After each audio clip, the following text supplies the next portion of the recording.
welcome everybody to an episode of Pixels Politics. I'm your host, Dougie. This is episode 86 of season 3. Today, I don't have any crazy, groundbreaking, insane news, so it'll be a little slower today, mostly. I'm sure I could have found some if I really wanted to, but the past 2 weeks really have just been fucking wild, no? Just absolutely absurd. The footage from yesterday that we saw was, I mean, some of the most intense I've seen in a while on the show. We had the invasion in Venezuela. That was kind of crazy, but there weren't, people on people fighting going on. It was dark. I really can't. Maybe the LA riots back when ICE was first started, picking up a pace. I don't know. I don't know. That was crazy stuff. We do have some more. I am going to do an update on the Spain, the invasion of Ceuta. It's mostly good-ish news, kind of break it down a little bit. And then after, I figured we just watch a cabinet meeting, Trump's cabinet meeting. I watch them every time. They're somewhat informative. They can be interesting. So we'll do that. Also have some smaller news, the usual guys, where we kind of span the world, talk about some AI stuff I saw. But yeah, if you're still here for the NDAA stuff, I'm still tracking it. The I don't know if this is good news or bad news, but Congress will be in session only about 8 days more before the recess. So they have to try and get it in 8 days. And basically if they don't, then the November elections kick in, and who knows what'll happen. It looks like Democrats will probably take control of either the Senate or the House, probably.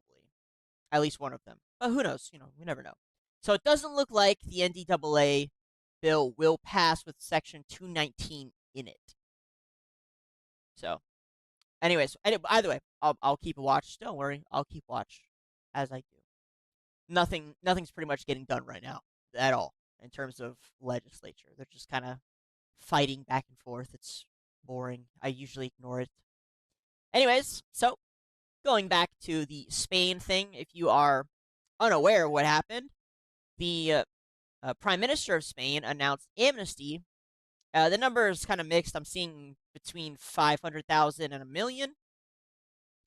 And there ended up being a rush of Moroccan migrants towards the border of Morocco and Ceuta.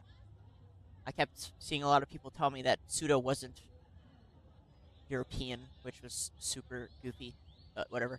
And you can still see here. This is footage from yesterday. I don't believe this is ongoing.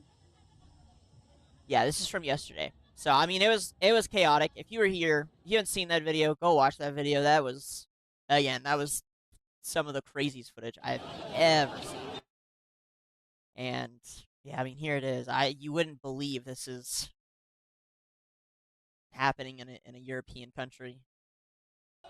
It's easy to talk about geopolitically, and I think what I saw yesterday, this young woman, she said it perfectly. Was like, even though this footage is wild, this does happen quite frequently. This happens quite a bit, and there just isn't footage of it, which is true. We've seen. I don't know if I've ever seen anything this bad, but it is true that it happens quite a bit. Also, a bunch of criminals were pushed into Spain. I don't know. Yeah, I mean, they're saying that people were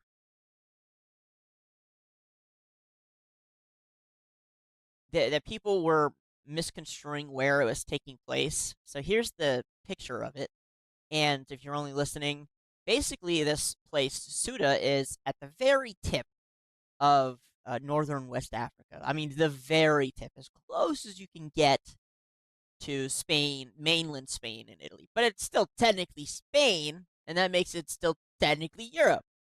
I don't know if anyone was actually getting confused, but just to clarify, yeah, and they lacked border control. I mean, in the end, I don't think it really matters.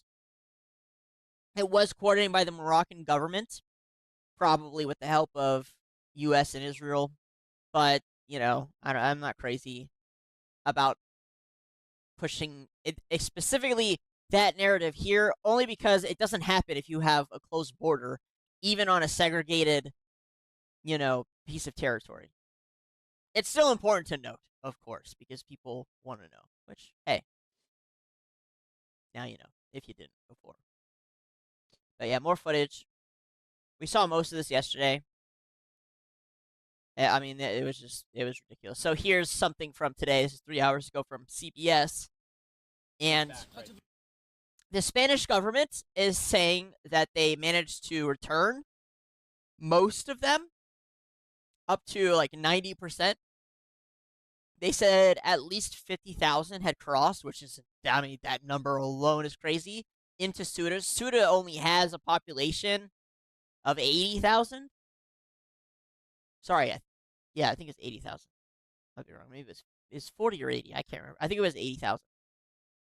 So, I mean, that's crazy. You obviously can't have that many people flooding into a small area, overwhelming the population. They said they sent most back. I don't know. I find that hard to believe. And we're going to see some riot footage and criminal acts here shortly. But I'm sure they managed to send some back. And here they're finally enforcing the border, I guess. This is, and a Moroccan migrant finds out that Spanish authorities are sending him back. No, they're not letting people stay. That's what the police have told us.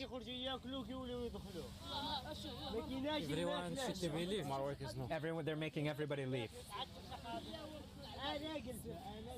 But some people here in Kuzrucha. See, I mean, they totally understand what's going on. I really hate the semantic argument. It's like, it's not technically Spain. They understand just fine what the plan is. Overwhelm Ceuta, Spanish territory, get asylum privilege, then go to Spain. This guy here, this kid who comes from Morocco himself, is one of the migrants, is saying it out loud. He's saying it. And yet there are still people who are like, it's not mainland Spain. It's not the same thing. Yes, it is. Overwhelm Spanish, the little enclave, claim asylum, go to Spain. It's EU policy to spread the burden of the migrants throughout Europe, which is why Finland, Sweden, Italy, I think it was those three, all were threatening to remove themselves from the treaty where they have to share the burden of immigrants, at least when it came to Spain. But yeah, I see so many people, it's the same thing. Even this fucking ding-dong who's never used a computer in his life understands exactly what to do. Go to the enclave, get asylum, go to mainland Europe, get spread throughout Europe. They understand. They know. They get it. He's saying it out loud. Can go to Spain. That's what he just said. I'm going to play it again. But some people here can go to Spain. Let's do it again. Listen. They're making everybody leave. But some people here in Kuzrucha can go to Spain. He understands just fine. He understands it in English. They know damn well. I hate semantic arguments. They're so fucking cringe. If I could smack everyone who uses a semantic argument with a diamond sword in Minecraft, I would. It's so dumb. For real. Can go to Spain. Even this fucking low IQ person, I mean, he might be smarter than most of the people typing that shit, understands the plan. You can see, but most of them are walking this way because the police and the military have forced them to leave. The military says that they're not letting people stay, that you have to go back. What about if many people stay here? No problem. So your hope is that you'll be able to stay here? Yeah. There is no problem. So you read a news article that said that if you came here, you could claim asylum and live in Spain. I mean, come the fuck on. I mean, really. It's like, could it get any more, spelled out? And you read that and then you decided to swim over. It says Spain is open the door. It said Spain has opened the door. Spain Spain has opened the door. This was on social media. Yeah. It's actually so good. It's actually so fucking good. Oh my god. On what? On Twitter or Instagram? Or? Facebook. Facebook. So the thing we learned yesterday was that apparently there were a ton of Facebook groups that were setting this up. And they were letting these people know that they could go to the enclave to eventually make it to the mainland. Everyone want to be here. Why don't you want to go home to Morocco? No,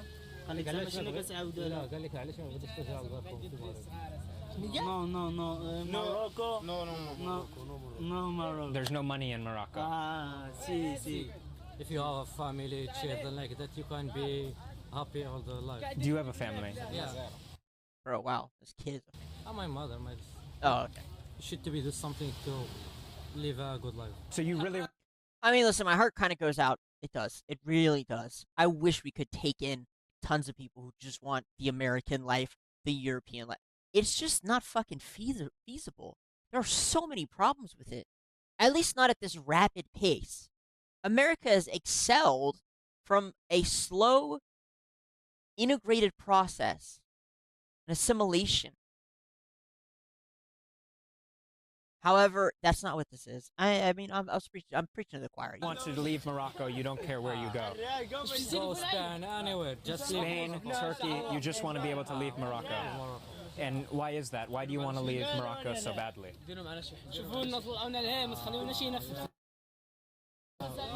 I think he's kind of lying. Hard to tell if it's just a language barrier. But I'm not going to lie. Listen, if I was his age, fucking didn't care about anything, didn't have anything really tying me down, I could go anywhere, and I heard another country, was like open doors, I could go there, I get a bunch of fucking free stuff, and live a happy... I mean, why wouldn't I jump on that opportunity? Honest to God. I think he's somewhat lying. I think a lot of this is like a forefront. I think it's like, it's him and the boys, Him and the boys are just hanging around. They don't have computers and shit. They don't have video games. Probably not reading books. It's him and the boys, and they see a post on Facebook, some white woman, some liberal white woman says, come to Spain. We accept all. Come. Just like, fuck it, guys. It's a Friday night. What do you want to do? You want to go hit the Ceuta border? It's open. It's a little swim. We saw a guy bring his bike through the water. I mean, come on. It's just ridiculous. I mean, and here's some of the crime. This guy here, yesterday, there's no blood, so thankfully I can show this. God bless. They're saying this guy gets stabbed. I don't know. I can't tell. But yesterday, I did see a video of what looked like a dude stabbing another dude. And it's in that video. Looks like it happens again here. I don't see any blood, but allegedly this is the invaders stabbing a local. Probably. Again, I don't see any blood. I mean, it looks like he kind of punched him and knocked him out, but who knows? Who the fuck knows? It happens. Definitely happens. This was them coming in by the truckload, which of course we saw. This is from the Embassy of Spain, UK. Almost everyone who entered Ceuta yesterday has now returned to Morocco. It is not possible to travel from Ceuta or Melilla to mainland Spain without presenting identification at a police checkpoint. The integrity of Shenzhen area is fully guaranteed. Maybe. Again, I'm still doubtful. I want to not misrepresent the facts. If they're saying that, I am inclined to take it as true. But it's not really shown in the history of what has been going on. So, maybe. Practically the entirety of those who entered Ceuta have already returned to Morocco. It is not possible. Okay, so they're just reiterating the same thing. This is the Jose Manuel Alvarez, who is a Spanish MP. Sorry, he is something to do with Spain. I don't know what his job is. I don't speak Spanish. Huge crowds of illegal migrants are running amok in Ceuta 16 hours ago, so keep that in mind. Looting stores and breaking into the homes of local people. Yeah. There was a lot of this going on. I mean, you do see police kind of cracking down, but I mean, look how many people there are. There are some. If you're just listening, it's like what 50 people here, all rushing out of a little tiny apartment building, and the police are trying to stop at least I guess some of them from doing something. Try and catch them. I don't know, but this is why I kind of doubt they got most of. Oh, I guess most would be a correct word when it's 50,000. So I'm trying to see if we don't see anything as late. Spain says most of the 50,000 migrants who crossed have returned. Excuse me. Okay, I'm not reading the U.S.'s comments. It's so stupid.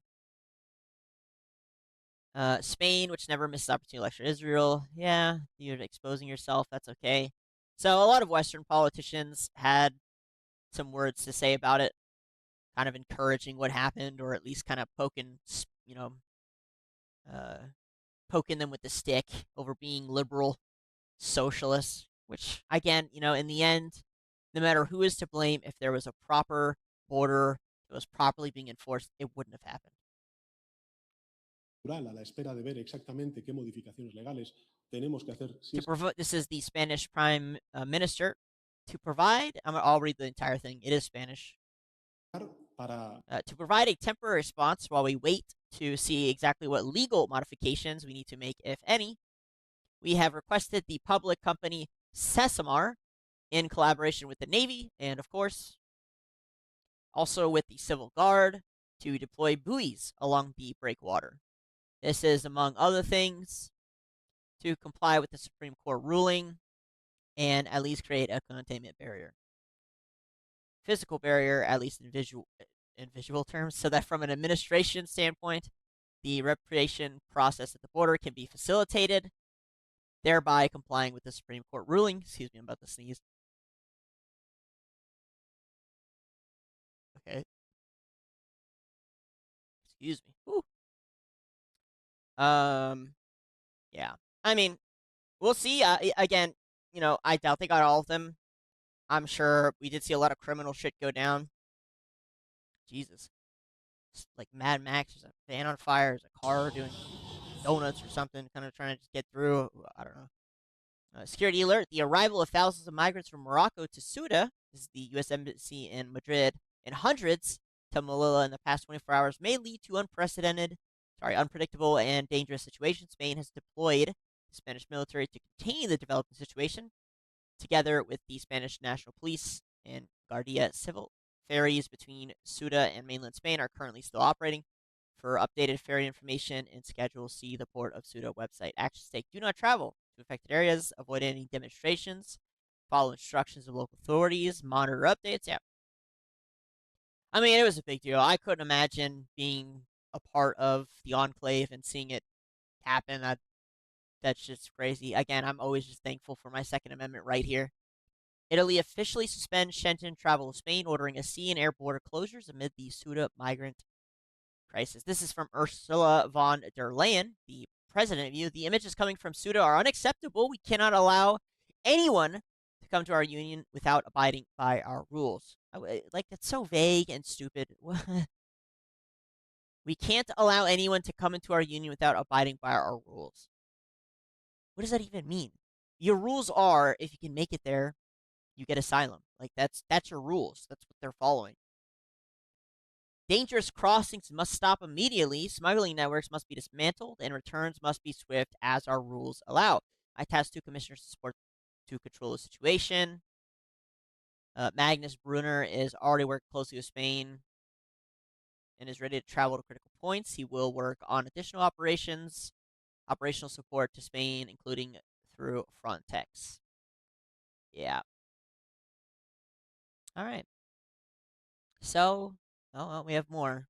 The Muslim invaders from Morocco are smashing the graves of the people of Sudan, throwing it pieces at the citizens.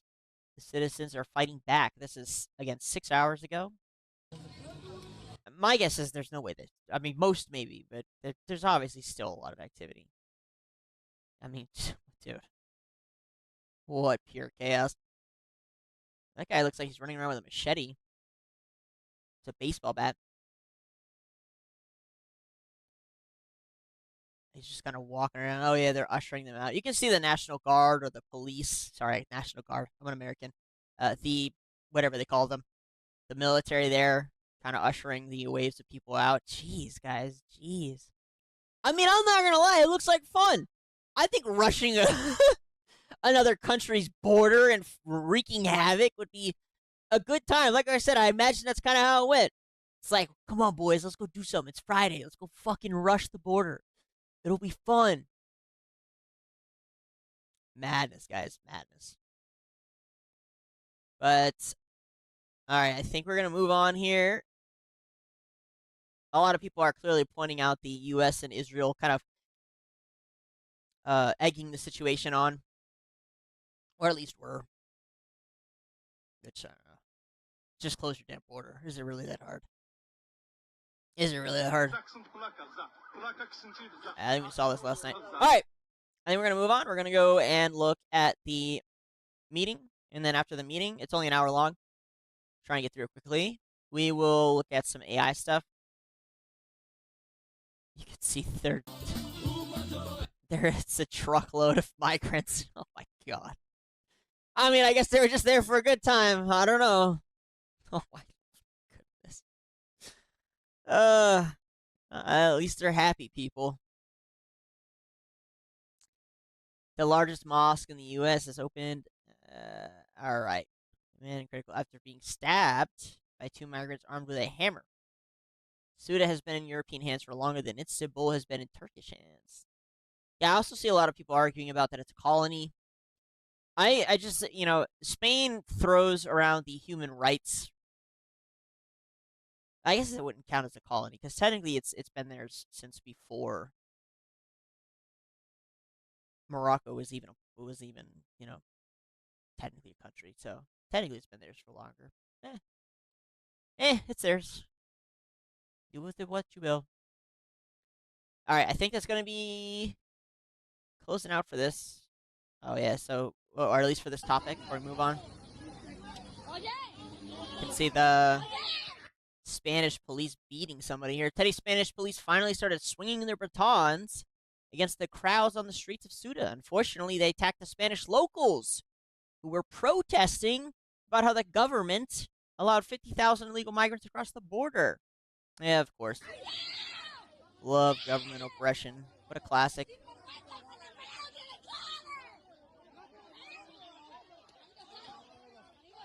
Allow 50,000 invaders in? Sure, why not? People start protesting about it? No. No, no, no, no. That is grounds for getting your beating. Chaos, guys, chaos. Alright, I think we're going to close up on this topic. Oh my. Okay, it's Kyiv. So much stuff going on all the time. Meanwhile, the Spanish government is trying to claim that more than 48,000 of the roughly 50,000 migrants who are illegal have already been returned to Monaco, and the situation has been stabilized. For the second night, North African migrants are storming the border fence in Spain's Melilla. So yeah, I mean, it is. Oh my god, there's a video of them stabbing each other. Okay, I'm done. I'm not gonna play the video. I can't. I can't, guys. It's chaos. I was gonna watch the cabinet meeting. Just know that shit's out there. All right, it was chaos, crime everywhere. That's what happens when you let him in. Camp David, and this room is a very, very special room. I don't believe the press has ever come anywhere near it, but we are. Oh, I mean, I guess I should explain. If you didn't know, I think it's like once a month, once every 2 months, they do a cabinet meeting where everyone in the cabinet gets together and they give an update on what's going on. Again, most of it's kind of just hot air, but sometimes you get some news, and most of it kind of comes at the end when the reporters ask questions, so. The party of transparency, and we believe in transparency. I think it's good for you to see certain aspects of Camp David. It's a very special place. But it was not, I guess the hopefully you guys can hear okay, because it's last visit was with Eisenhower, where they allowed you onto the actual campus. And it's a long time ago, but never into this room. I want to thank all of you for being here. And again, this is a cabinet meeting. It's open. We have done a lot of open cabinet meetings, and I feel it works out very well. Everybody can ask. I like these. I like it when my government sits in front of me and talks. I don't even care, if most of it's lies. I like it. It's one of the key differences I enjoy between the Trump administration and the Biden one. The Biden was the complete opposite. They, he rarely sat in front of the camera. When he did, it was extremely confusing, and most of it was lying. I mean, this is the exact opposite. They sit in front of the camera, they yap. You can figure out what's lies and what's not on your own.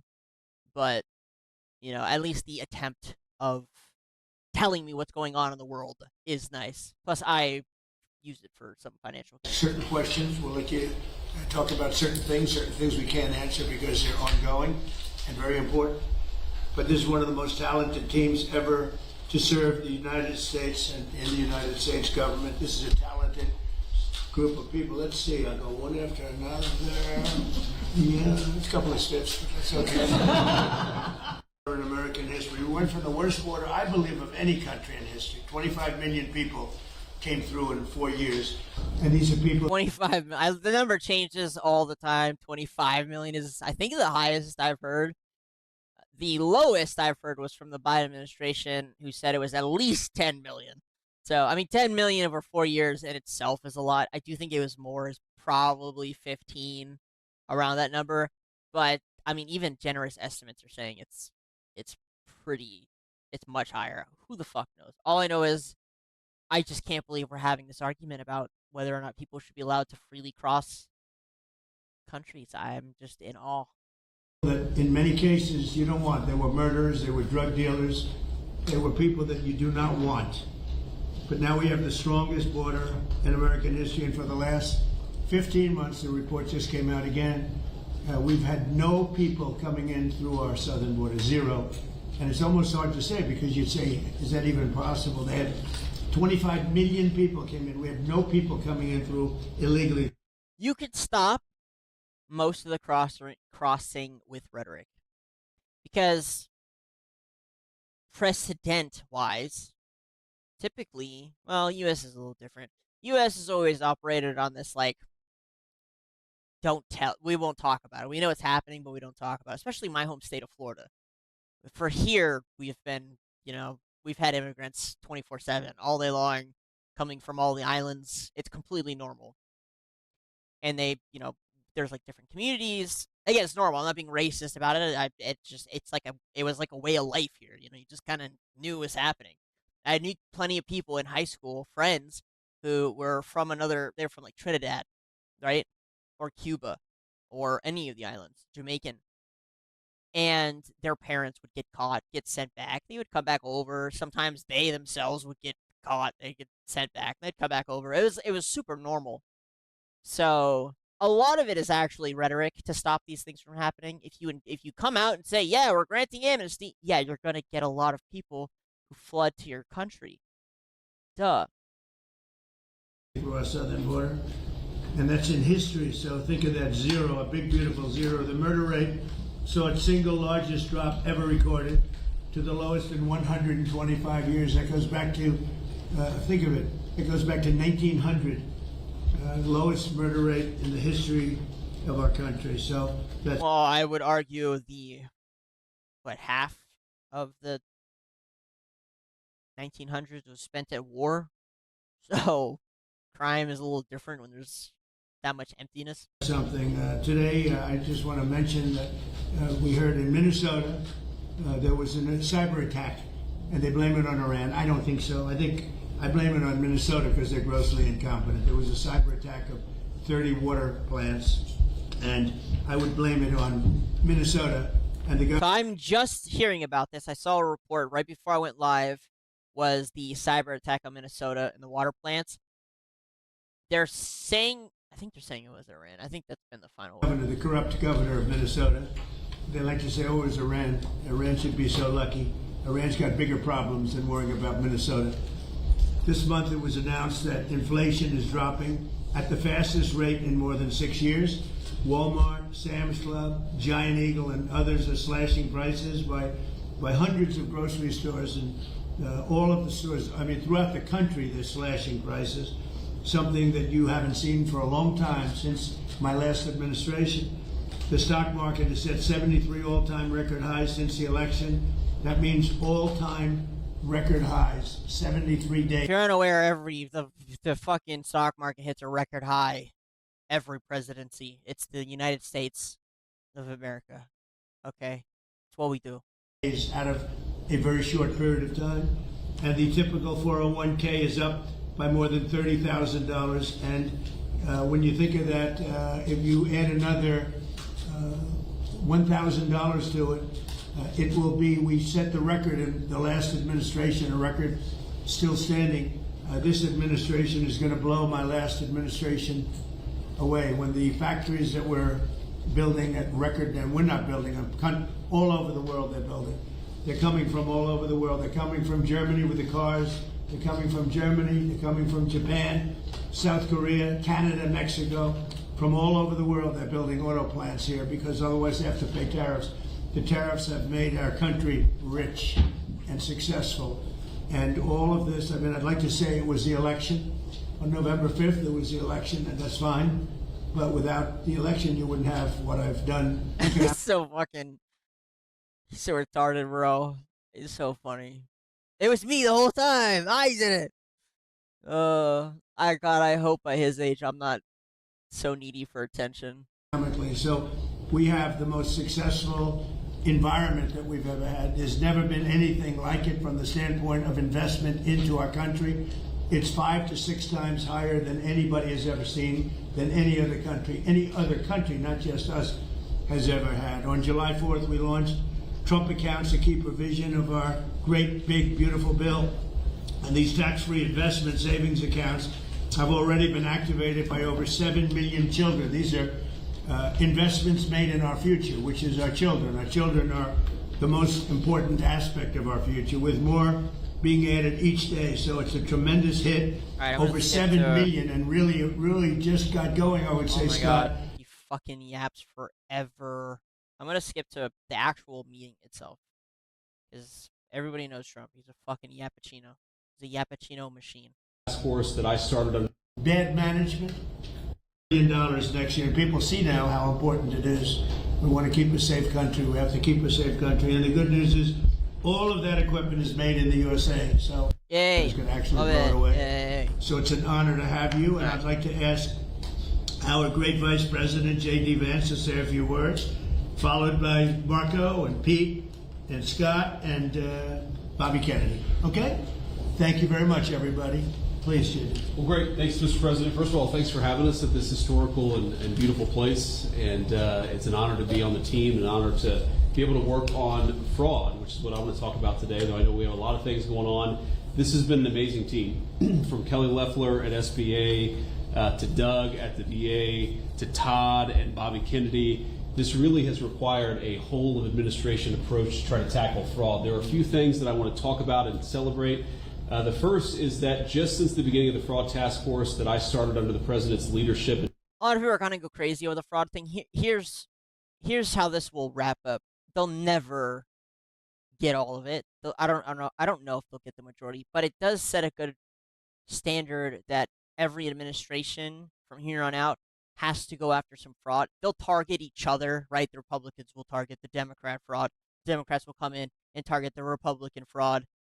They'll probably not dip into a pool that they're both going into, but it's still a good standard to set that we look into the fraud going on. Because, dude, it's so ridiculous. I think the amount of money that's going to fraudulent nonsense is probably like 25% of the American budget. Direction. We have identified $230 billion of fraud that's being perpetrated against the American people, and we have halted already $56 billion of that. It's sometimes hard. Once the money has already gone out the door, it's hard to get it back. But stopping it from going out the door is how we save the American people. 234. Fuck, hold on, check this out.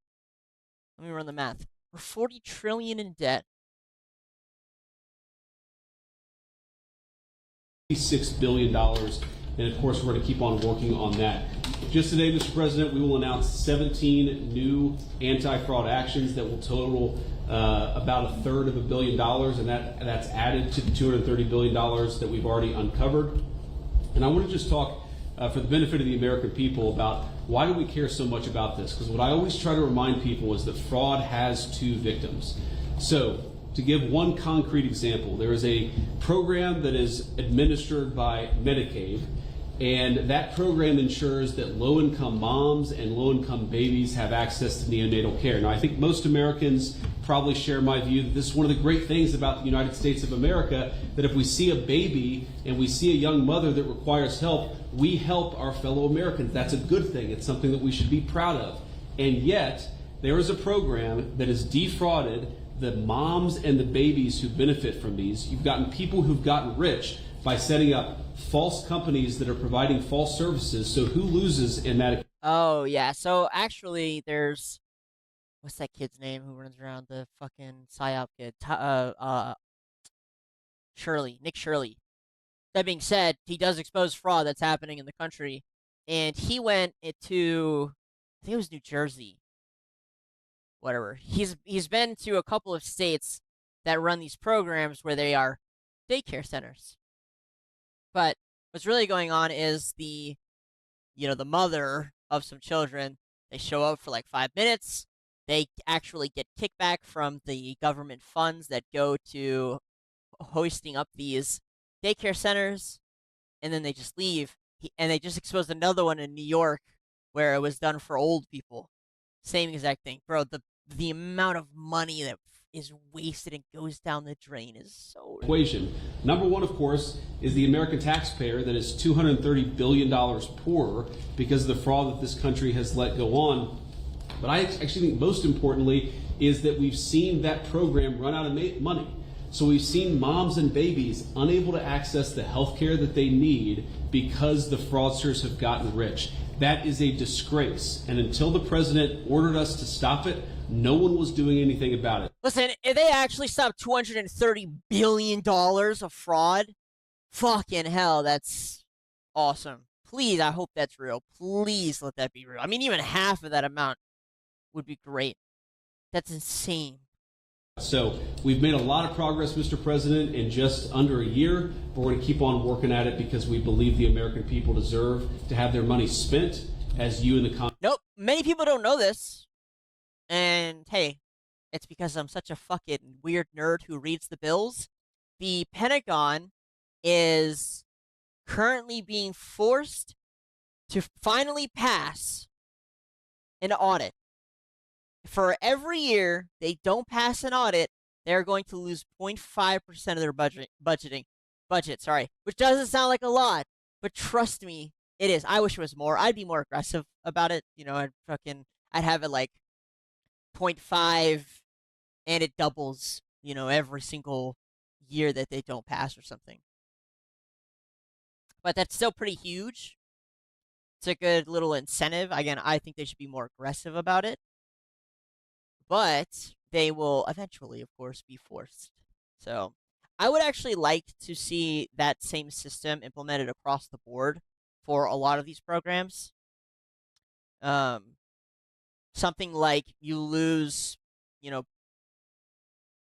point, I don't know, 0.5% of your budget or 1% of your budget, unless you can find that same amount in fraud or just making your department more efficient, saving money. Like little systems like that, where it's not like a huge rush, everyone freak out, but it's pretty easy to make every single year. Again, I would be way more aggressive about fixing these things, but I would love to see that same system implemented across the board for all of the departments in general. Should still be extremely aggressive. Huge cutbacks and just in general, because $40 trillion in debt is ridiculous. It's fucking unfathomable. But they should use that same system for pretty much everything. Congress have directed it. At least until our tremendous numbers. They look like Elliot Ness. Does anybody know who Elliot? They look like that group of people you have lined up behind you. They're doing a great job. Yes, sir. Billions. Think of not millions. Billions of dollars is being recovered. Billions. And you haven't seen anything yet. We have things happening that people aren't going to believe. The level of corruption and fraud that took place under the Biden administration. Shut the fuck up. Literally, the fraud of America has been under every administration for an extremely long time. It's like $3 trillion in the Middle East. Most of the fraud, the two biggest departments are healthcare. huge amounts of fraud in healthcare, which makes up 50% of our fucking budget. And then the war, the Pentagon, which makes up, I think, 15% of the budget, is the two main areas where you will find the most egregious amounts of money being wasted. I'm talking ridiculous amounts of money. So, most of what they've found so far has been in the medical welfare side, but the Pentagon is a place that I'm waiting to see kind of get under the magnascope. Yeah. Because I know there's a fuck ton of money getting wasted there. Unprecedented. And Minnesota, California, Maine, believe it or not. You know, you think of Maine as this wonderful place. Yep. It's the level of corruption is incredible all over. My home state is lots of corruption. We are very red. Come and get us, please. Fix this motherfucker. My governor implemented its own Doge. I don't know if they've actually found anything. We're actually in a surplus. God bless. So, great job. Thank you very much. Thank you, sir. Okay, please. Oh, my turn. Well, first of all, thank you for bringing us out here. I got the chance to drive for the first time in a year and a half. It was just a golf cart, but it was fun. It was great. And so just a couple points that we all know. We followed in the news, obviously, the events in the Middle East, and others here can talk about that. Not that they're not important, but there's some other issues happening around the world, Mr. President, that you've shown great leadership in that have not gotten nearly as much attention. I think they deserve to mention today. The first is the International Criminal Court is an illegitimate international organization that, frankly, Wait, calm down. I don't know if it's illegitimate. It's hosted by the UN. Now, I don't like the UN or the ICC in general. Don't get it twisted. I'm not for them. But illegitimate is a strong word. Make themselves illegitimate because they claim that even if you're not a member of that court, they can come after you. And what that literally means in the future is that American servicemen, political leaders, and others could find themselves under indictment by this International Criminal Court. If only that was why you cared so much about it. If only that was... Listen, I agree with you. I agree with you that the ICC should never have jurisdiction over a U.S. citizen, ever. It's technically illegal. It's against the Constitution for them to have it. However, you're not doing this to protect a U.S. citizen. Now, calm down. Calm down, Mr. Marco Rubio. We know why you're doing it. We know why. You're just missing your little hat, buddy. You want to know a little bit about it? Jack Smith used to work there. These are the people that think they can go out and basically indict any world leader and haul them into The Hague. So we tried to get them to reform and listen to us. They wouldn't do it. They're very arrogant. We've now begun an effort to really try to bring that court to heel. By the way, there's no information that they're after me. It could happen. But just so you know, she's talking about it, I'm saying that means that maybe he's not trying to defend me. He is trying to defend Bibi and various other people. Oh, okay.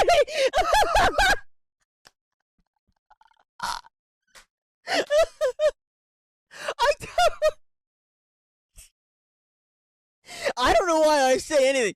And people look at these meetings and they say nothing. They don't tell the truth. Nothing comes out of them. He said it. He says it out loud. He says it out loud. He says the thing that everyone's thinking that they're trying to cover up out loud. He just says it. I don't even know. He calls himself the most transparent president. It's the most transparent cabinet. I don't disagree. I'm not sure it's for the same reason why, but I don't disagree with him. Oh my God. I know maybe it's hard to hear. Marco Rubio is saying that the ICC, they're dismantling it because they might sometime go after a U.S. citizen. And then you hear what Trump says. By the way, there's no information that they're after me. It could happen. But just so you know, she's talking about it, I'm saying that means that maybe he's not trying to defend me. He is trying to defend Bibi and various other people. But there are many people that shouldn't be looked at that way. But I mean, all right. I guess it's hard. It's hard for me to say anything when he just says it out loud. What can I say? Oh my God! Look at Marco Rubio and Pete. They're both like, I don't know if you were supposed to say that, sir. There is no indication that I'm one of them at this moment. That's right. Well, and I actually think the people who are in biggest danger in our system are servicemen, people in uniform. See, Marco's smart. He understands. Marco understands that, like, dude, I'm sitting here trying to play it off like this is for America, bro. Don't you see what's going on? The Americans are losing it because they think we're fucking trying to serve a foreign government, and you just said I'm protecting a foreign leader. Oh, God. It's too good. It's too good. But they'll try to go out for the rest of their lives. Will not be able to travel anywhere in the world with their families because they can be arrested. Buddy, the president of the United States just like exposed it. Why don't you even try? On one of these, imagine you're a soldier, you fought in a war, and 20 years later they try to come grab you. So this is a big problem. So we've had dozens of countries already join us in this effort. Since we started 2 weeks ago, 5 countries have already quit the ICC and notified them that they're leaving. And we think yo, 5 is not dozens, my guy. You said dozens. 5 is 5. That is less than a dozen. there'll be more. The second thing is we had an unprecedented ministerial. 60 countries came to Washington, and we're a part of an effort where we were shedding light on far-left terrorism and violence. You know, if a bomb goes off somewhere and it's tied to some right-wing group, or what I don't consider neo-Nazis right-wing, I consider them Nazis, right? But you're going to get a lot of attention on that. But if it's a leftist group, an Antifa group, that gets no coverage, or they ignore the ideological spin and the ideological reason behind it. So we got 60 countries came up here and hopefully creating a strong coalition to go after far-left violent terrorism. And go after it and call it by name. I still kind of don't know what far-left terrorism is. Like, far-left terrorism to me is the Islamic terrorist stuff. However, they also put that on the right. I don't see how. It doesn't make any sense. But, like, what is far-left terrorism exactly? Antifa. Okay, so, like, anarchists? I guess anarchists count? Are there really that many anarchists? The liberal left is, like, super pro-government. They're, like, pro-authoritarian government. They're, like, super into government. So, like, what does like a pro-lefty organization terrorist look like?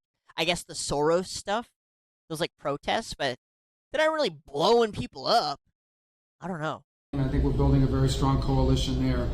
We've had some successes in the Middle East, Mr. President. As you know, in the diplomatic front, the deal with Lebanon and Israel is unprecedented. President Ayoun was here a week ago. I think that was the first visit by a Lebanese president in over 30-some-odd years. In fact, this is the first time the Israelis and the Lebanese government have spoken at the official level in close to 30 years. And that was thanks to your leadership. A lot of work to be done to keep that peace and build on it. But it's a real achievable. And of course, as you announced last night, Mr. President, this disarmament deal that you brought about with Steve and Jared's work on. I mean, I'll give a quick summary on what they're talking about. I do keep watch of a lot of the Middle Eastern stuff. It's just talking about it. It changes day by day. A lot of it's held up on paper straws. But basically, the peace, what do they call themselves? The peace table, whatever. The government organization made up of Middle Eastern countries and like a few, I think it's like America and some other random one. They're set to disarm Hamas and finally start, I mean, that's what they say, finally start rebuilding Gaza, fixing it back up. Listen, again, there's a reason I don't care or like talk about it. It's because I don't think it's coming to fruition in the same way they're presenting it. A lot of it has to do with just recognizing Israel. Lebanon still has an entirely different problem involving Hezbollah, so I don't know. I don't know how they're just glossing over that stuff. That's kind of why I don't think any of this goes through. They are just entirely discounting the fact that there are large, I don't know what to call them, anti-Israel organizations, terrorist groups, I don't know, people within these countries that they're not going to bow down just because, you know, the U.S., Israel, and a Middle Eastern country have signed a deal. So I don't. On Hamas is another big step as well. It's something a lot of people thought would never happen. It needs to happen, but the fact they've even agreed to it is a real achievable. Last point is on the Western Hemisphere. For the first time in 15, 20 years, the overwhelming majority of the countries in the Western Hemisphere are now led by pro-American leaders and pro-American governments. It's pro-American, huh? I've been watching a lot of the, quote, pro-American leadership. governments taking over in Western Hemisphere.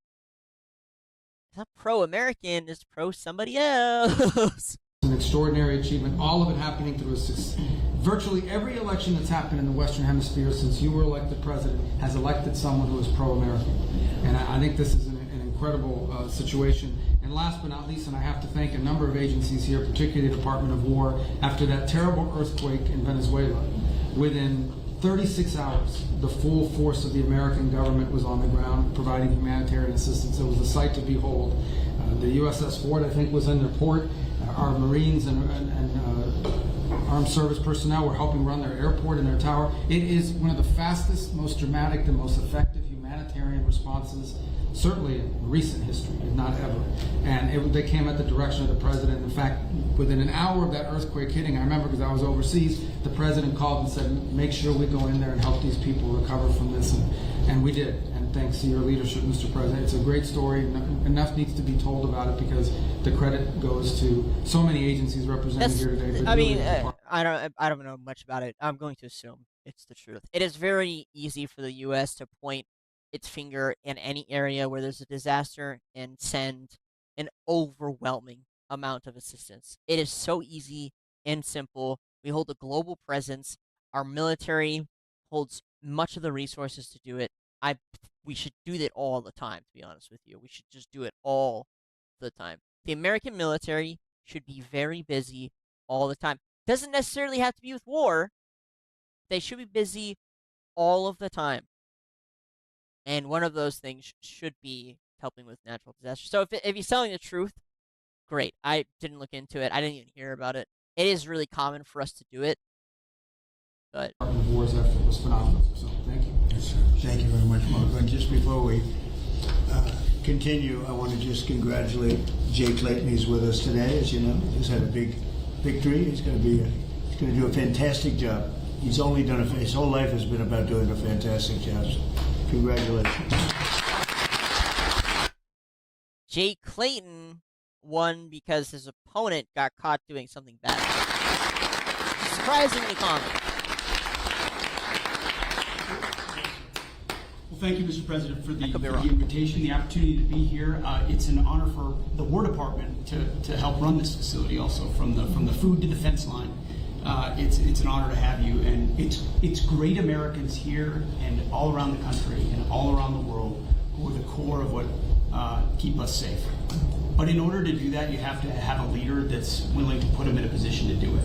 And that's my takeaway, Mr. President, is sort of 3 points. One, it takes courage.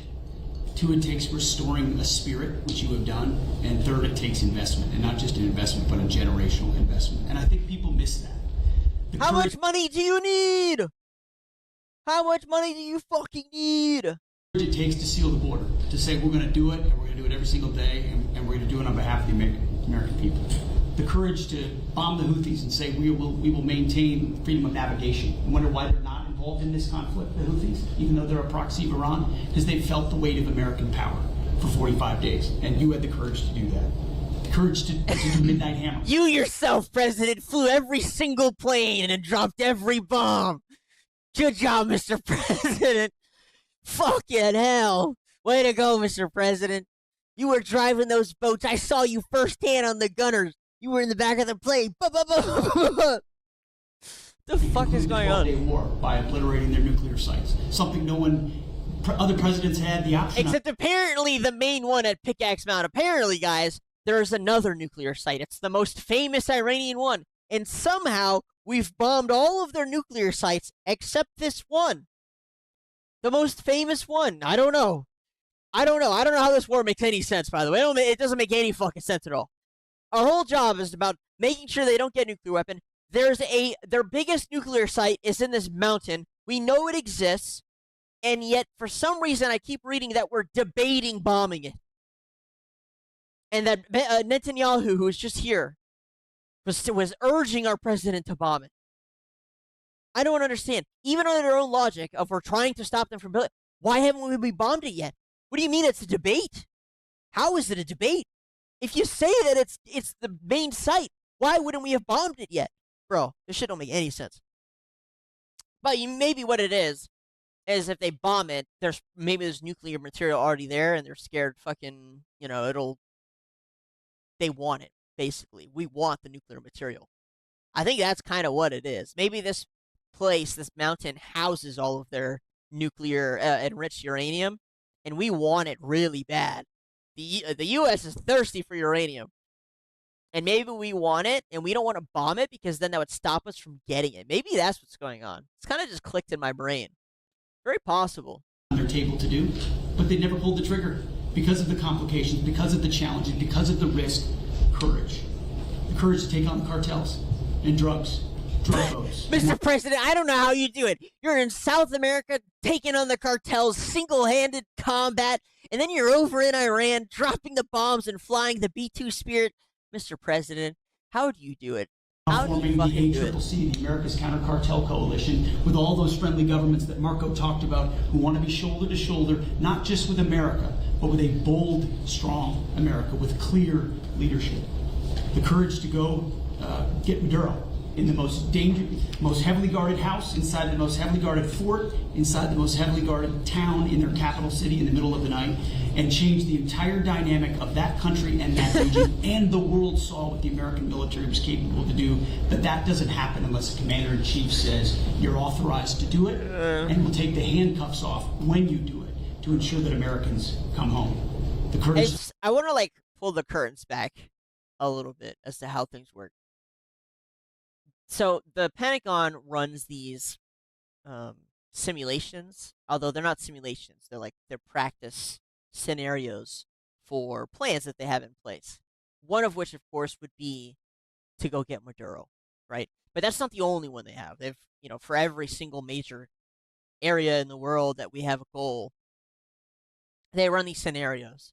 They practice them for a really long time, 10 years, which, of course, I'm not saying Trump probably didn't start it back in his first term and plan to finish it on his second or the next time he got elected. But what I am saying is a lot of times these presidents who, they come out, even Obama, who came out and was like, we got him. The always we got him stuff. Typically that stuff has been in play long before the president who takes credit for it. But it's a common phenomenon for them to go up there and pretend that the whole thing was their idea. Obviously they give the go-ahead. But most of the time, that stuff has been practiced and planned years in advance. So it's always funny to me when they come out and they're like, yeah, it was all me. Yeah. Undertake epic fury and this Iranian regime and ensure they never have a nuclear weapon, which remains your commitment. And frankly, the courage to negotiate with people that have shown no willingness to do so honestly, with incredible negotiators who are the best in the world, and give them every opportunity to do it, give those things up peacefully. All of that takes guts. But that comes on the backs of the change in the spirit of our department. You talk about spirit all the time, and you're right to do so. When you rip out DEI, when you rip out social engineering and social justice, and you put in merit, and then you untie the hands of commanders to be commanders, to enforce discipline and accountability, to get back to basics, then you get historic re-enlistment inside our ranks. Our best people, Mr. President, are staying because they want to be in that kind of department. And then historic recruitment record amongst young Americans every month. Our department breaks. I'm sorry, his fucking face. It just kills me every time. And people are like, he's sleeping. He might be sleeping, I don't know, but he just looks like melted ice cream. Records. And when did that trend line start? On Election Day, 2024. Just soaking it in. I want to serve under this president. And yes, more. Praise me more, please. That new name, the Department of War, has become the ethos, the warrior ethos of our department. Yes, again. I keep up with the name. And I will know the flyovers will indeed continue until morale improves. But that's also spirit. Parades, 250, flyovers, the American people seeing and feeling their military in ways they have not in the past. That's spirit. And then finally, Mr. President, a generational investment. You rebuilt the military in your first term, and you've spent in your first year $1 trillion, and now we are committed in working with Congress to get $1.5 trillion. But this is not the same way we funded our department in the past. This is a businessman in charge. This is a deputy secretary of our department who's a turnaround guy. just like the president is. Bro, you haven't. Your department hasn't passed an audit ever. It's like, what business on the planet operates like that? Not one. Saying we will not fund the department the way we have in the past. In fact, so far, $75 billion in private investment from defense companies who are now investing in new plants, new equipment, new assembly lines to build the munitions of the future. $75 billion. That's great. You asked for $1.5 trillion. Buddy, that's nothing. What you're saying is nothing.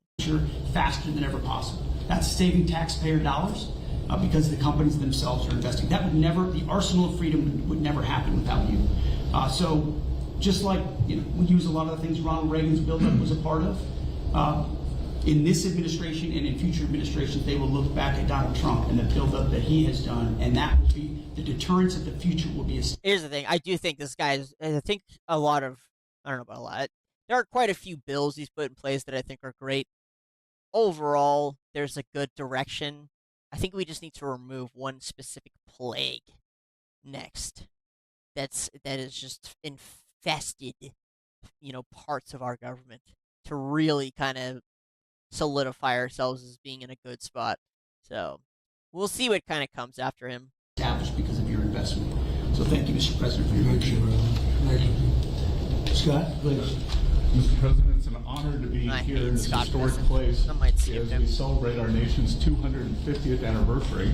And I think if we look back, whether our founders was President Washington, Thomas Jefferson, Alexander Hamilton, could not have imagined the economy that we would have created. It is the envy of the world. And as you said, we have record investment coming in. We've never seen anything like it. And we're pulling away from the rest of the world because of your leadership, the policies that you did from day one in terms of digital assets, in terms of technology, and bringing back American manufacturing. You've done it again. You had done it again. Incredible. You're the greatest. During your first term. I love you. We are Give me a seeing kiss. that carry over here. And it is in stark contrast to the Biden economy, which was government jobs, government spending, they are very opposite. And high inflation. The worst inflation in 50 years. You can't say, listen, inflation sucks. It's so bad. It's terrible. My guy, 30% of all the dollars printed ever came from this fucking guy right here. He believes in quantitative easing as much as the previous guy.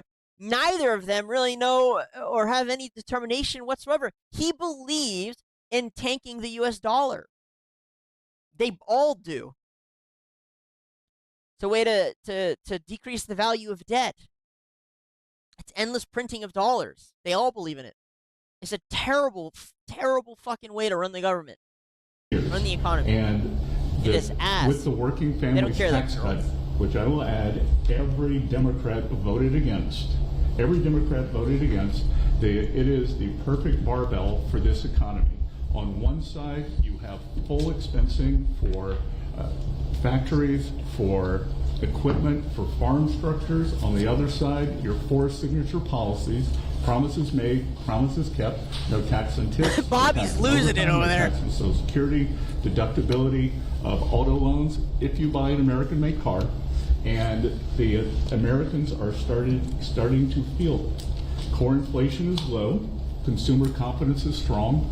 We have the highest consumer confidence, came up today, in 5 months. And Main Street is back.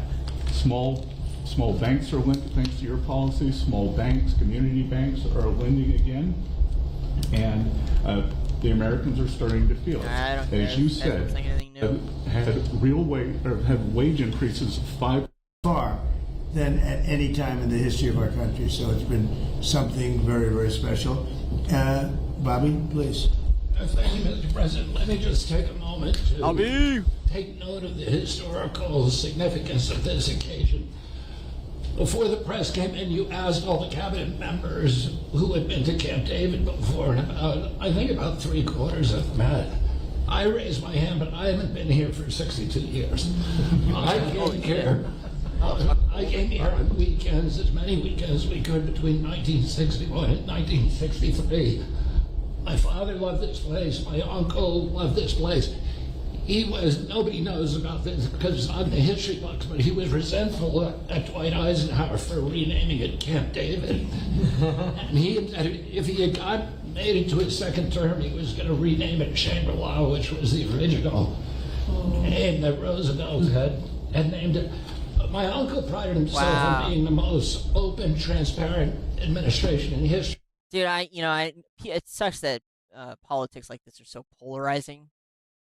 But, in general, I do like a lot of the precedents set. I do think bringing home manufacturing is important. Both Biden and Trump have put efforts into trying to make that happen. I think Trump's been more successful in general, having the things that Bobby is doing outside the stuff that's controversial, having to do with food is a good step, obviously. And what a lot of people kind of fundamentally misunderstand isn't always that what is being done isn't necessarily what's important, at least at the moment. It is important, but it's more about what the message says. So if, Bobby comes into play and he says we need to make America healthy, and people may disagree with how he's doing it, but it's great that the overall message is really fucking bloomed and taken hold. Because it means that the next people who come in, they're going to know that that's kind of something people want and push for, versus the previous agendas with which, most people didn't really care about what the health department was doing. Most people didn't talk about it. So, it's just polarizing. It's never a win when you talk about these people in politics in general. I could bash all these guys. I could praise all these guys. Again, I look at it there's some good, there's some bad. Is what it is. We can disagree. But I will say this. Outside the politics, there's so much fucking history involved around Bobby Kennedy. And the stuff that he brings, that's unique. You're not going to hear about that from anywhere else. It's a piece of American history that you are never going to hear in a history book. And I'm a little prideful of America, okay? I'm a little prideful. He was the first president to have televised press conferences. During his 1,000 days in office, he had about 30 press conferences. You, Mr. President, have press conferences every day. Yeah. Nobody's done it. And here you've opened the inner sanctum of the presidency for the first time in history, and I think that's a beautiful thing. Because you also face, although you gave these guys a lot of compliments, the most hostile press corps that any president in United States history uniformly. So, it's funny he said that. Bobby Kennedy gets the most negative press attention of any politician in the United States or public figure by far. It's not even close. He gets the most negative attention, more than Trump. 99% of the press covering Bobby is negative. Anyway, I'm going to talk just briefly about a subject you alluded to, which is the MFN, and just so everybody has the background, you were here to every president promised to fix that disparity between what we pay and what the other developed countries pay. When you came into office, the list price for Ozempic was $1,350 for Americans. You could get it at any pharmacy in London, Hamburg, Frankfurt for $88. Wow. And every president, President Bush, President Biden, President Clinton, President Obama, have all promised to fix this. None of them did anything. You fixed it. But today... Is that true? I know a lot of people on Ozempic. Is that true? Can I walk and get a prescription? You have to get a prescription, I assume, and then go to a pharmacy and get it for $100? I don't think that's true.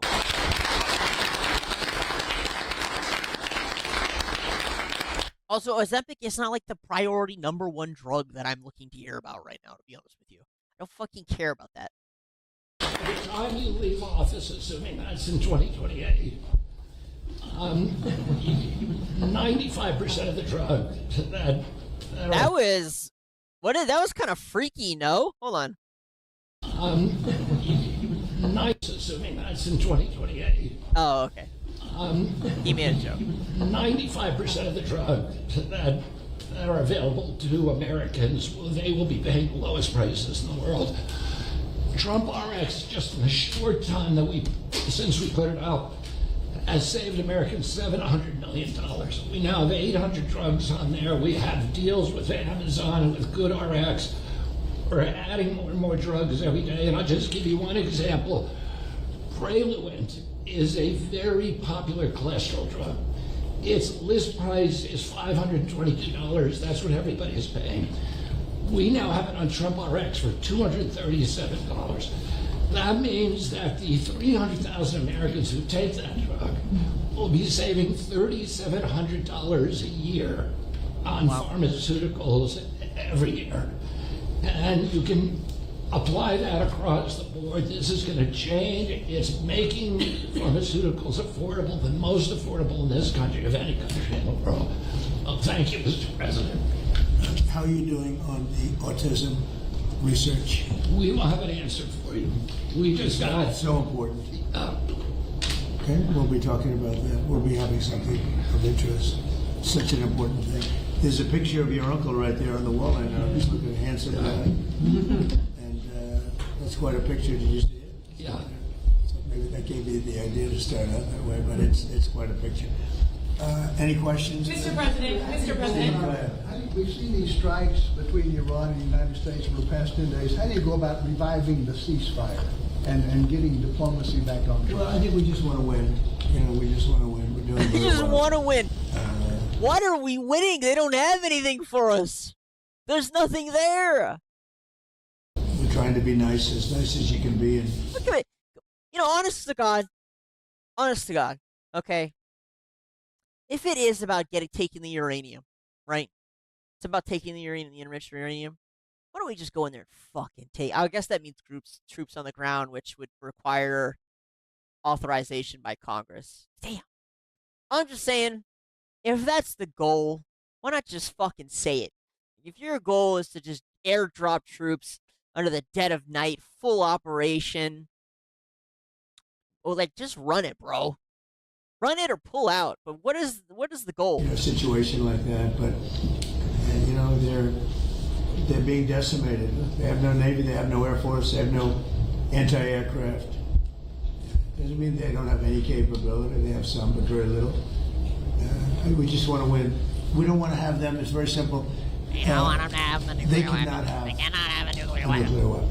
Iran will not have a nuclear weapon, and they can't have a nuclear weapon. If they did, the Middle East would have been wiped out by now. If I didn't stop the JCPOA, the Obama deal, if I didn't terminate that, they would have had a nuclear weapon. I believe Israel would no longer be with us in big parts of the Middle East and perhaps other. If Israel thought Iran was about to get a nuclear weapon, right? That's the big thing they always say. If Israel thought Iran was about to have a nuclear weapon, bro, Iran wouldn't exist. It would be a crater on the planet. It would not exist. They would have nuked the fuck out of them by now. It wouldn't even been a question. Countries in different continents, frankly, because these people are crazy. So they cannot have a nuclear weapon, and they won't.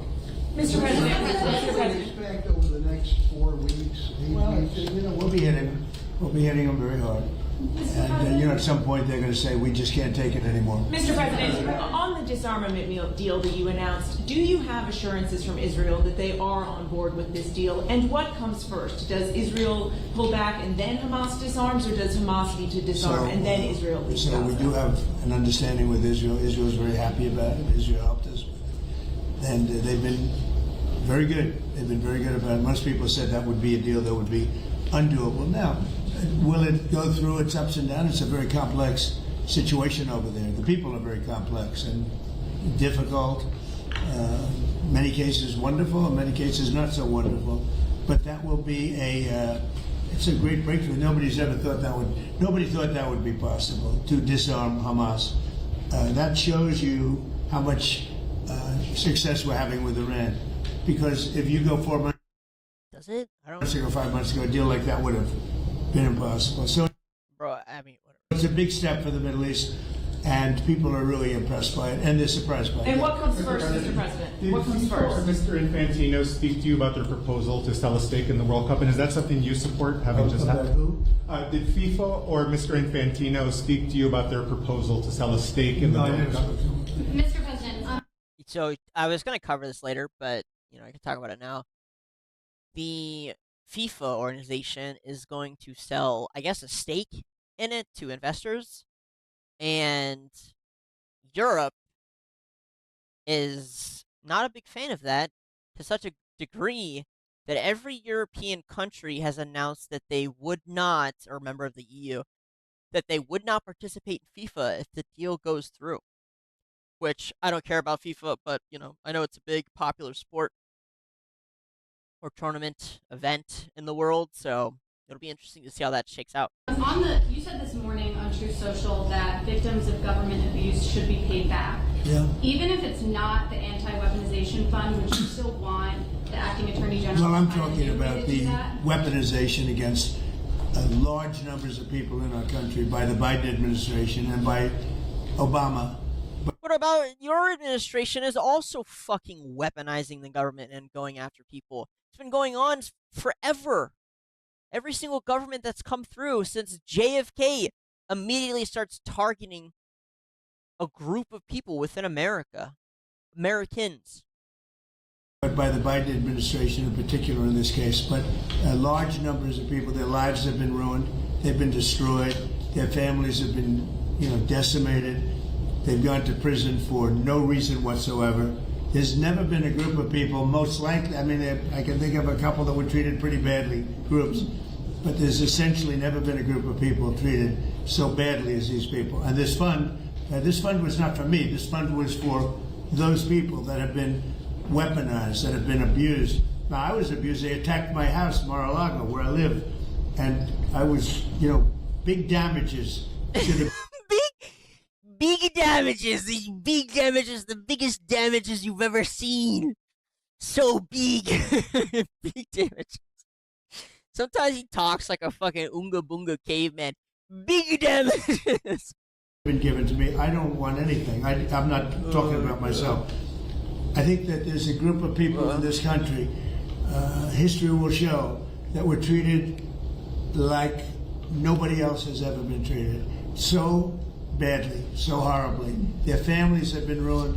Many, many suicides. They've committed suicide. What are you talking People that about? were very successful What that wanted to on? go to a rally or an event and ended Even Marco Rubio and Pete look confused. up spending the rest of their lives in horror. No, so you can say what you want about the fund, and they've agreed to not have a fund. But there are a lot of people that are very upset about it. A lot of Republican people, a lot of Democrat people are very upset about it. A lot of people were covered. I wasn't covered by that fund. I don't want to be covered by the fund.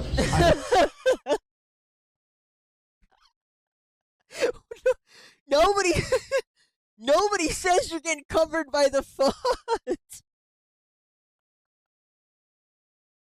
Nobody says it. I've never heard anyone say, "We're worried you're going to take the money, Mr. President." Why does he think everyone thinks he's fucking robbing the bank? Say it. Probably was abused more than anybody in the history of our country. But I wasn't looking for it. I feel like there are some people within this country or have been within this country that might disagree with you. Most of which are probably dead. Oh my god. Holy shit, bro. So funny. There were a lot of people, and I'll tell you something, Todd Blanche is a very, very good man, and he shouldn't be in the middle of this. He should Todd Blanche is a moron. I want to watch his hearing. I think it's like 4 hours long. I don't know if I'll do it live. I love watching those things. That guy's a fucking idiot. The only reason that guy's there is because the previous woman got thrown under their bus because she butchered the release of the files. That's the only reason that guy's there. And half the time, he looks confused. approved, because you will never get anybody like him. You're never going to get anybody. And That to might make be a him a good pawn thing. in this whole thing, this is being done by I a don't senator. know I don't really blame him, to be honest with you. I endorsed his opponent, and as soon as I endorsed his opponent went through the roof, and he won the primary election. Well, hold on now, Mr. President. He also got a record amount of mail-in ballots for the state, the thing that you disapprove of. Lots of money from a certain foreign group. Sorry, not a foreign group. Group for a foreign entity. So let's just settle down now, all right? Let's not talk about my boy like in that. Texas, who was Senate, and the man that lost, the man that I didn't endorse, has become very angry, and that's okay. I mean, I understand that. I probably would do the same thing. You want to know the truth? I think I do the same thing. On that, though, do you agree, just to be clear, do you agree with the acting attorney general that the anti-weaponization fund is dead? And Who cares? Why is this woman yapping about this? Of all the things to talk about, the anti-weaponization fund. Look, I think it's kind of important. That being said, it's a slush fund of money that just gets sent out to these people's friends and their fucking, family members and shit. It's what they do. It's just a slush fund. It's an NGO, of money. Who cares? Why is this woman so intent on asking 1,000 questions about it? Well, it is dead. How about you talk about Spain? But, I wish it weren't, to be honest. A correct statement, you come from Texas. I mean, he thought this was the most incredible person, and when he lost, because of me. I endorsed somebody else. I don't care. Miles an hour. Think of it. 8,600. Now, a car, if you go, missiles were shot. They were going, example, the other day you read that 5 missiles were shot. They were going 8,600 miles an hour. Think of it. 8,600. Now, a car, if you go 60, it gets to be a little faster. If you go 100, 8,600 miles an hour, and they were big missiles. And they were shot at Jordan, and our guys were there. Bing, bing, bing, bing, bing. 5. Bing, bing, bing, bing, bing. Right? I don't want to be minded. 6. I had to be very careful. That would have been a great sound bite. Right? There were 5 missiles, and we shot all 5 down before they got close. Nobody else has that capacity. These weapons are incredible. And we have to be very careful about letting somebody build them. It's very important now. We are building many plants now to make those, and the Tomahawk missile is the most incredible thing. It can go into a doorway. You can put it through a window of a house. Nobody's ever seen anything like it. You have to be very judicious, but you have to be very careful. Now, we have not agreed to that. We're talking about it, but it's a hard thing to give away that kind of technology. What is he referring? Is he talking about Section 219? One defensive. But when you give somebody the right, and it's all gone, their radar is all gone, their leaders are all gone, everything's all gone, but they'll fight onward. Mr. President, on Ukraine, you said the other day that you're not sure about whether to grant Ukraine the Patriot missile license that had been discussed. There's no way that he just gave that speech about giving away technology like that, while at the same time, Section 219 talks about giving away the exact same technology to Israel. We got to be real careful about giving away that technology, and also we're going to give away the technology to a foreign state that we disagree with quite often. What the fuck? Huh? Do you want to see... Also, notice how not a single one of these reporters, by the way, asked about Section 219. Not one of them talks about it. Not a single one of these so-called great journalists who've earned awards, and they're all very hostile, and blah, blah, blah, blah, blah, blah, blah, suck my dick. None of them ask that question, even though it is one of the most pertinent questions within the social media sphere. And the only people I've seen ask are fucking, 19-year-old kids using their cell phone as a microphone. Disgusting. Shame on all of you. More from Zelensky before. Shut up. They got stuck in the mud. They had a general that decided to go through the mud instead of going up the highway where they were going very nicely. It would have been over. But no, I gave them the javelins. The javelins are unbelievably. We have the greatest weapons in the world. We have to be very careful about giving out the secrets to those weapons. And I agree. Let's remove Section 219 from the NDAA bill. Hello? God. They're not, you can't copy them. It's a little like NVIDIA. They have a chip. They say you cannot copy it. The complexity is so great you cannot. You know, most things you copy. China's known for it, other countries, we do something, and I guess we copy also. Most things you can copy pretty easily. There's a chip that they made, their ultimate chip, and they always have the ultimate chip. And I say, well, why doesn't somebody copy it? Because they can't, the complexity. They can't copy our weapons. We have the greatest weapons in the world, many of them. Those are just 2 or 3 that I mentioned, but you cannot copy them, so we have to be very careful. As Hamas disarms as part of this plan, who do you see as taking possession of those weapons that they had? Does that go to the new government? Or does it be the Board of Peace, mostly? It's going to be run by the Board. This Board of Peace has been it's led by some amazing people. Board of Peace. Mr. President, you said they do have some capabilities left. Yeah. Should Americans be prepared for these back and forth attacks to continue until Iran simply isn't able of striking back? They'll get weaker. They'll get a little stronger maybe now, but they'll get weaker. Why? Why would they get stronger right now? Huh? And they peter out. Yeah, sure. I think so. I mean, it'd be foolish to say no. You always have to keep your guard up. What is the status of talks? Who from the administration? Well, they always want to talk, but they break their word so often. Steve is talking, Jared. We have very good people. JD's involved, very strongly involved. We have great people talking. Marco's involved. Because they say talks aren't happening. Very good people. We're the best people. But just ignore they'll make a deal. As an example, we'll talk about nuclear. And we'll be in there talking about nuclear for 7 hours. I say, why do you need 7? You can take 10 minutes. You have 5 minutes. You should solve it. But 7 hours. And then they'll go out, and I'll say, they discussed nuclear. And they'll go out and they'll say, we never discussed nuclear.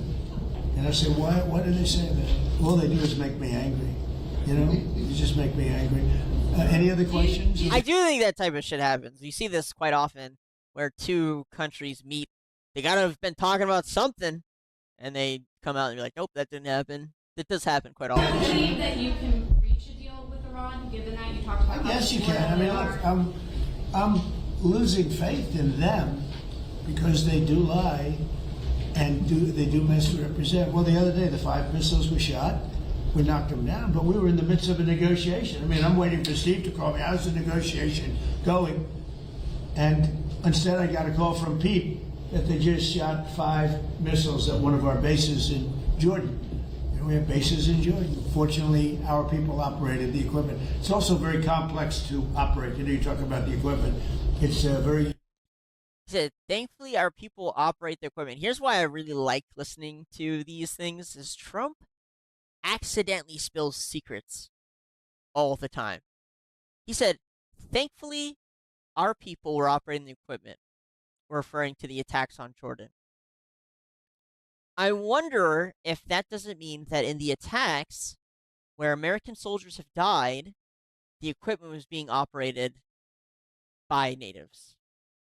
I wonder if that's what he means when he said that. Because I can't think of why else he would. Maybe he means literally, you know, like, oh, you know, just, hey, our people are just awesome. Our technology is great. But I wonder if he doesn't mean that in comparison, because you know that's got to weigh on the back of their minds. In comparison to the attack in which soldiers had died, we weren't operating the equipment. Either the local government was, or foreign soldiers were. I wonder if that's what he doesn't mean there. You have to be, oftentimes you see, when did you go to school? MIT, Caltech. I mean, you know, they go to schools that are not as normal for the military, to be honest with you. We have unbelievably brilliant people operating that equipment. And when you don't, you know, the equipment, the shots miss, the safety misses, or the accuracy misses. See? You see, I wonder if he is indirectly saying that when the deaths of those soldiers, American soldiers, were because our people weren't operating the anti-missile tech. I wonder if that's what that We means. have unbelievable people. Think of it. We had 111 at one point a couple of months ago. 111 over a short period of time. Missiles were shot at the Abraham Lincoln aircraft carrier. Great, beautiful ship. One of the most beautiful ships to me, design-wise. 111 missiles going out. Out of the 111 missiles, 111 missiles were shot down quite a bit earlier than they got. I mean, long before they got there. They were shot down. It was. I wonder by what. I wonder by what. I wonder what shot those missiles down before they got there. It's the space lasers. In a couple of cases, they were shot down almost as they were taking off.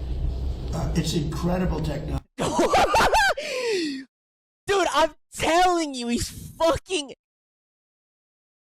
Dude, he drops state secrets all the time. All the time. Look at everyone else get shifting in their seats. He said recently about our space weapons. He talks about it recently about space weapons. A couple of cases, they were shot down almost as they were taking off. It's incredible technology. So I wonder how that's happening. A ship that costs billions of dollars, and you have missiles heading to it. 111 missiles were shot down, routinely shot down. And I spoke to the people. I like to reward people. I call them up. I'm the president. And, I like to reward people. I like to call them up. I'm the president. We know. We know you're the president. They were cool as a cucumber.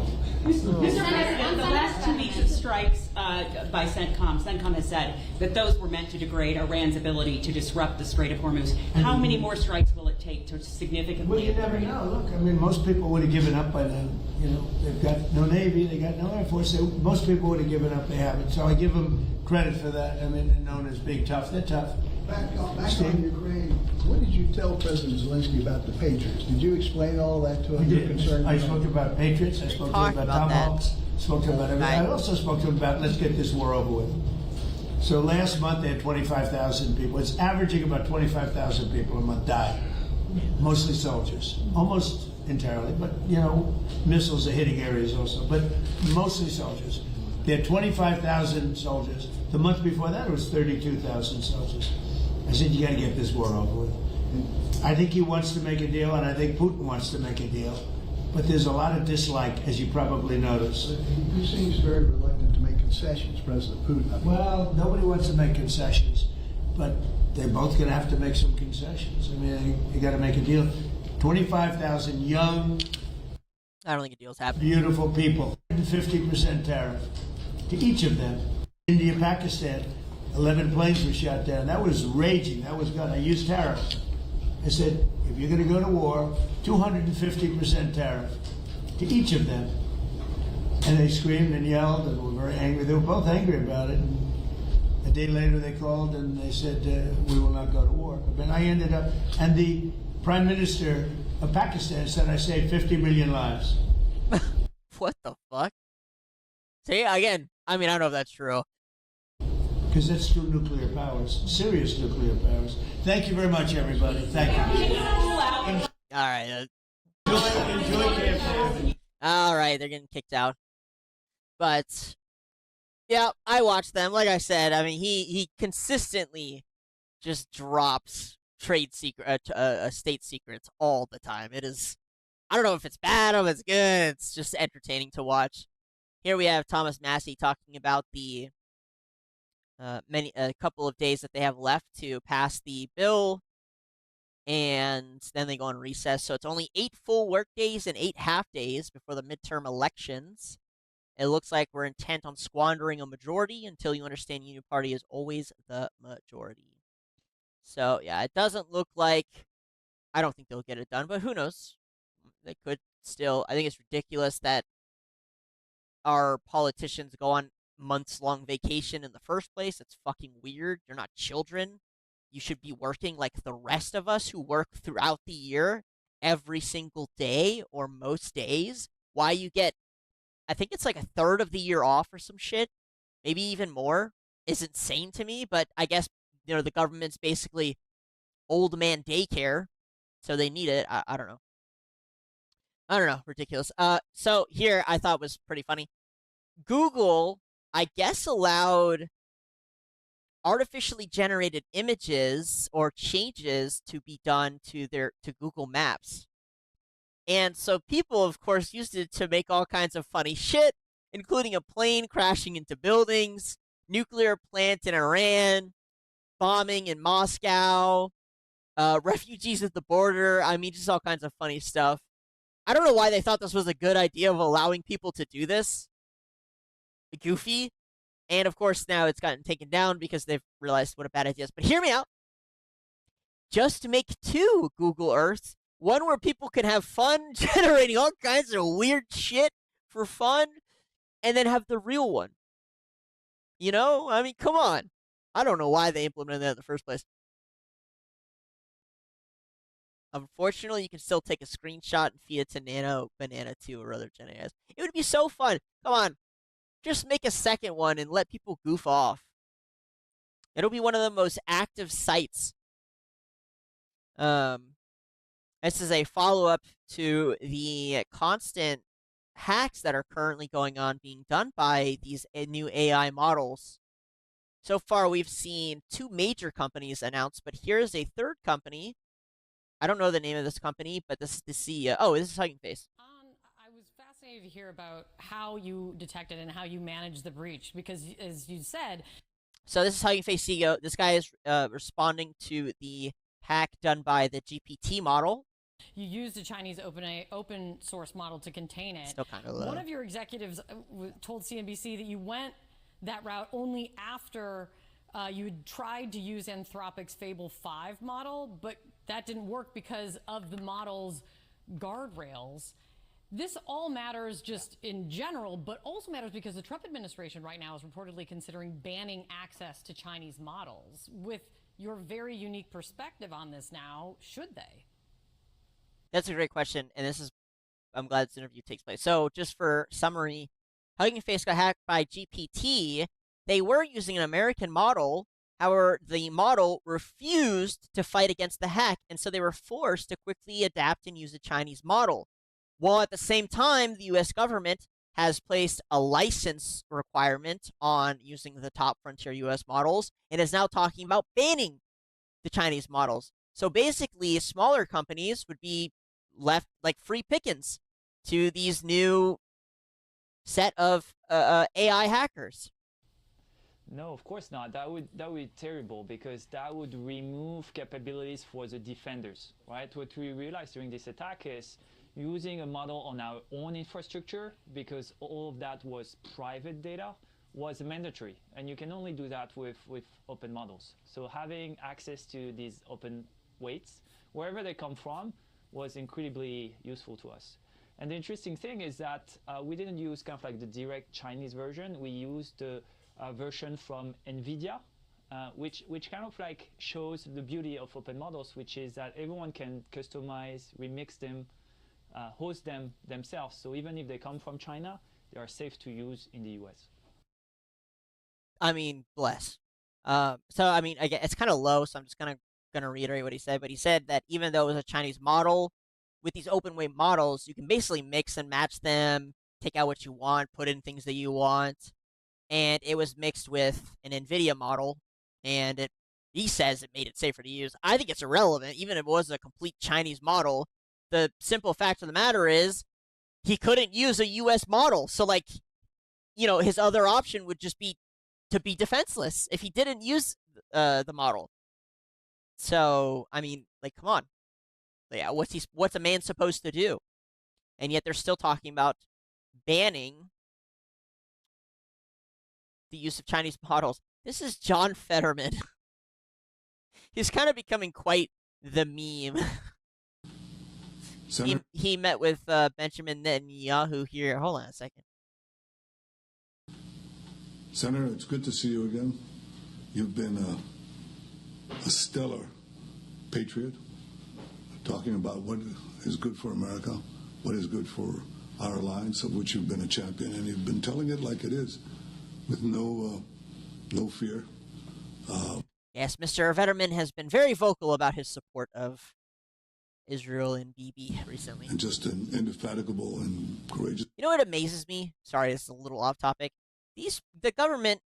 government gets paid the most amount of money of any government, and they still can't figure out how to work a fucking mic. Commitment to the truth, and I want to thank you on behalf of the people of Israel. Actually, I want to thank you on behalf of free people everywhere, because I've been receiving from around the world kudos for your courage and your clarity. So thank you. Thank you. Well, Mr. Prime Minister, it was a supreme honor of my time here in the Senate to proud and stand with and for the vision and what Israel is, the miracle that Israel is. This is gross. I've had the privilege of visiting a couple times, and when you witness it and you can just realize what a miracle it is, and how it's been disappointing as a Democratic politician, and how our party continues to behave. And we had the culmination of that where that worthless mayor in New York, saying these kinds of ridiculous claims. Now, I think, as far as I know, I was the only Democrat that was proud to push that trash back. And now here we are. It's like this is like the lowest of the low. I don't even know how to describe what I'm watching. This is something I would like imagine coming out of the deep web, like fucking out of the closet, like a blackmail closet or something, or like a skit from the most outrageous company imaginable. Like this is just weird to me. But I'm proud to stand with Israel through everything. Does he have a gun to his head right now? I'm convinced he's getting blackmailed. I'll just say it. I'm convinced he's getting blackmailed. I'm convinced they have some insane amount of dirt on him in some way, shape, or form. But he sounds like he's about to cry. Listen to him. Proud to stand with Israel through everything. Well, we're doubly proud to have you as our friend. And Jesus, guys, what am I watching right now? And I think history will record your contribution to truth and justice. And these are not just words that are coming out from my mouth. They're coming out from my heart and from deeply felt convictions. And we're very proud of your stance. It's one that will be recorded. Did he say your stats? What the fuck? He passes your test, Mr. BB? Deeply felt convictions. And we're very proud of your stance. What is happening? He's talking to him like he's his employer. He's like, yes, good boy, good, yes, obey, lick my toes, yes. Like, what is going on? Brother, what is happening right now? Be recorded by history, for posterity. So thank you. Well, I'm proud to remain the conscience of the Democratic Party in Congress, not just the. God, bro, this is great. I don't know. I'm watching this. Has fucking got me floored, man. What is happening? Oh my god, this guy, like, he's just a traitor? Like, what is happening? Over in Congress overall. Like, just imagine if this guy was Xi Jinping, if he was President Putin, if he was the king of Morocco, like, if he was anybody else on this planet, I might vomit. Like, this is so crazy to watch. Supporting things like last year, Midnight Hammer, or what you were confronting in Gaza, and how necessary it was to destroy Hamas and Hezbollah, and also go after the Iranian with their capabilities. It's always been a just war for me, and people forgot why this was even necessary, and look at the ways these... How have we forgotten? Every single 5 years, this guy shows up and tells us that Iran is building a weapon of mass destruction. And no one has forgotten anything. Okay, we bomb Iran every single summer. Organizations and the way Iran, I don't understand how we've arrived with where we are politically, at least in my party, but I have no regrets. But thank you for your. I'm sure you don't. I'm sure you're making a lot of money. Or they have something against you. You look like a whipped dog. It's embarrassing that you're a senator for my country. You're disgusting. I spit on you. Patooey. You're gross. I feel like I need to go shower and fucking scrub the inside of my throat out just from watching you suck this guy's dick. It's so gross. I have no words. You should be ashamed of yourself. Your ancestors are ashamed of what you're doing. God, the American founders, if only they could see this. Kind words, and I'm always so sorry for what I'm so sorry. I'm so sorry, Master. I'm so sorry what my party is doing. I'm so sorry about all the anti-Semitism in my country. I'm so sorry. I'm so sorry. Please don't spank me when the camera goes down, sir. Please. What am I watching, guys? What the fuck is happening? Especially since after oh my God. But Israel and the Jewish community has suffered, especially since after 10/7. Thank you. What the fuck was that? How much money you think he made from this? How much money? Can we get a number in the chat? How much money we think he just made? Dude, that was crazy. What the fuck? Also, he never looks him in the eye, by the way. Oh, yes, he did. He did there. Maybe. Now, they made eye contact, and he immediately looks down. Dude, this guy is a whipped dog. Whatever, I guess when daddy's home, you have to behave. What a fucking pussy. Jesus, guys. Sorry. I've just never seen something like that before. That was disgusting. That was gross. I'd hate to end on that note, but I don't actually have any more news to cover. I actually don't have any more news. I don't know. Let's see. OpenAI has discovered another instance of AI agents escaping sandbox testing environments while investigating the Hugging Face incident. Yeah, this shit is happening and they don't even know that it's happening. I mean, I'm not surprised.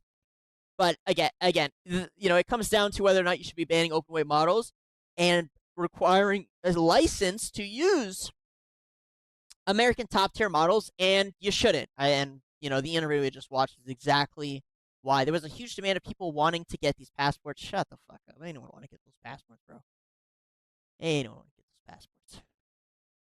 So, I think that might be it, guys. I'm just kind of scrolling around, seeing if there's anything I can't end on. I'd hate ending on one of my elected leaders bowing down to another leader, a fucking peasant, but I guess understandable. I don't know.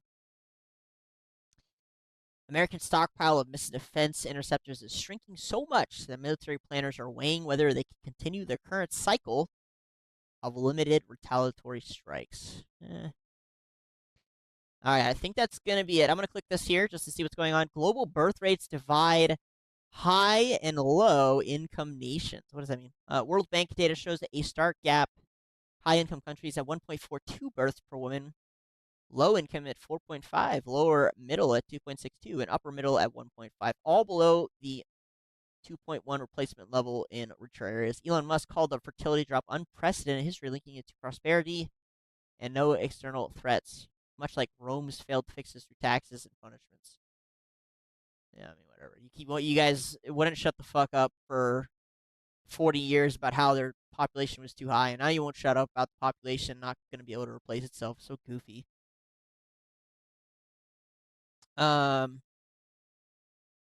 Yeah, I think that's going to be it. There is something I want to find and pull up really quick.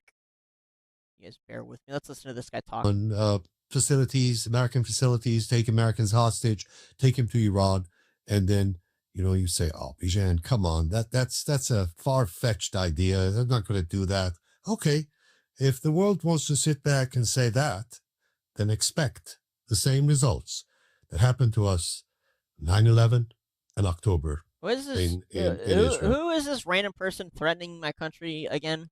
What is going on here? The tragedy, October 7th tragedy.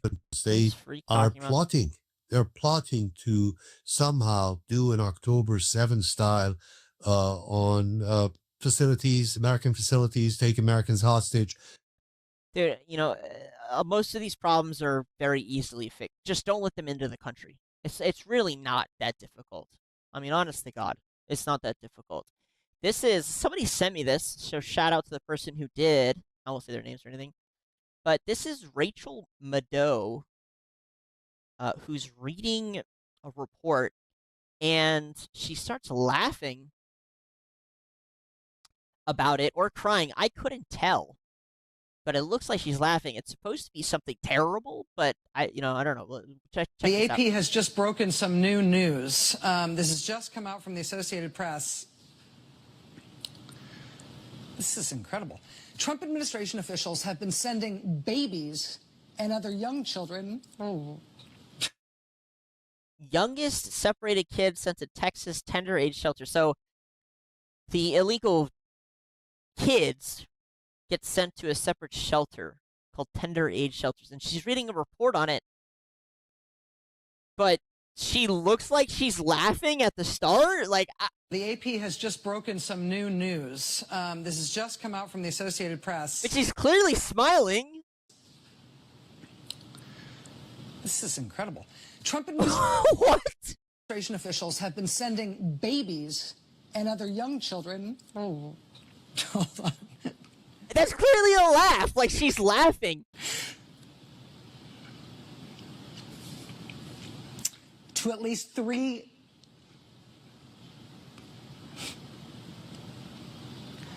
Can we put up the graphic of this? Thank you. Do we have it? No. Bro, I don't know what is going on. I don't know if she's glitching the fuck out like a robot or like she's an alien. Like, I don't know what is going on here.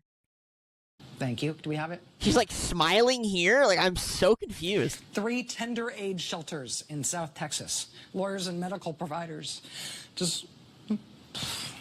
think I'm going to have to hand this off. Yeah. She's laughing more. Sorry. That does it for us tonight. We'll see you again tomorrow. Now it is time for the last word with Lawrence O'Donnell. Bro! Listen, I'm not laughing about the shelter thing. What is wrong with this chick? I'm going to the comments. I've never seen someone cry with no tears. She's about as real as a $3 bill. I think this is the most humane gesture I've seen in a long time. What? So sad. Okay, so I guess this is old. This is 8 years ago. This is old. Buddy, you sent me this. It's old. The AP has just broken some new news. This has just come out from the Associated Press. This is incredible. So it's old. I mean, I don't watch MSNBC. Again, this is 8 years ago. I don't care if this is what I end Trump on. administration officials have been sending babies and other young children. What the? Bro, I don't know how anyone watches the news. I swear to God, I don't. I hope I provide a better platform for the news than these people. It's so unserious. It's so unreal. 8 years old. Someone sent this to me. I've seen her maybe a few times, but whatever. Holy fuck. YouTube deleted more than 1 million videos during the coronavirus pandemic that were critical of COVID-19. I mean, we posted a couple videos on COVID-19, and like even recently they got hit, for some kind of weird informational fact nonsense. So I mean, that shit never ends. But all right, guys, that is where we're going to end today. Listen, overall, I hope you have an excellent weekend. I hope you had an excellent Friday. I hope you had an excellent week. It's been a very busy week in terms of news. It's been kind of a busy 2-week news period. Not necessarily all horrible stuff, not mass murder or anything, so that's good, I guess. It's not like we didn't spend all the past 2 weeks digging through horrible files that talk about criminal networks and stuff, so, I feel a little relieved. Mostly stuff I can kind of sit around and laugh about just a little bit, which is nice. But, hey, listen. Hope you had a good week. Hope you had a great weekend. Hope next week is good for you guys. Hope you get a great month. I will see you guys Monday. I'll probably post a few clips from the stuff this week. It's been pretty chaotic. And yeah, we had a wonderful morning, night, afternoon, evening. I will see you guys Monday. Thanks again for tuning in.